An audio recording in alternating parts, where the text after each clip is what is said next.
जालन्यात उद्योजक मनोज जिंदल यांच्या घरी आयकर विभागाची धाड। 5व्या दिवशी ही चौकशी सुरूच। आयकर विभागाचे मौन, सेटलमेंटच्या चर्चांना उधाण। जालन्यातील प्रसिद्ध उद्योगपती मनोज जय भगवान जिंदल यांच्या घरी मागील 4 दिवसांपासून आयकर विभागाची धाड सुरू असून चौकशी अजूनही सुरू आहे। आयकर विभागाने मौन बाळगल्याने सेटलमेंटच्या चर्चांना उधाण येऊन शहरात मोठी चर्चा रंगली आहे।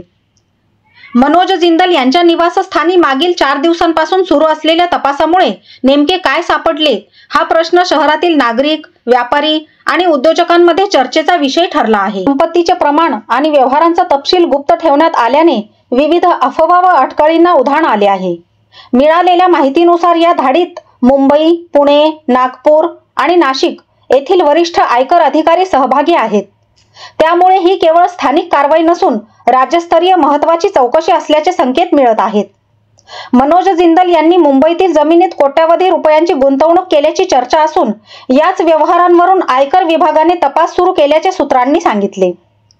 गजकेसरी या उद्योग समूहाचे संचालक उद्योजक राम अग्रवाल यांच्या घरी देखील आयकर विभागाने धाड टाकली असून तेथेही सलग 3 ते 4 दिवस चौकशी झाल्याची माहिती मिळाली आहे। आयकर विभागाकडून या प्रकरणाबाबत अधिकृत माहिती देण्यात आलेली नाही।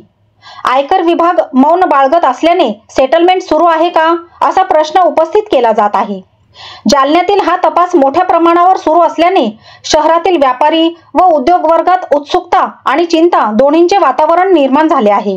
तर औद्योगिक वसाहत येथे आधीच अडचणीत असलेल्या स्टील कंपन्यांनी आयकर विभागाच्या धाडीमुळे आपले व्यवहार कमी केले आहे। व्यवहार ठप्प झाल्याने औद्योगिक वसाहत व व्यापारी अडचणीत आल्याचे बोलले जात आहे। चौकशी संपल्यानंतर या प्रकरणात कोणते नवे खुलासे होतात याकडे सर्वांचे लक्ष लागले आहे।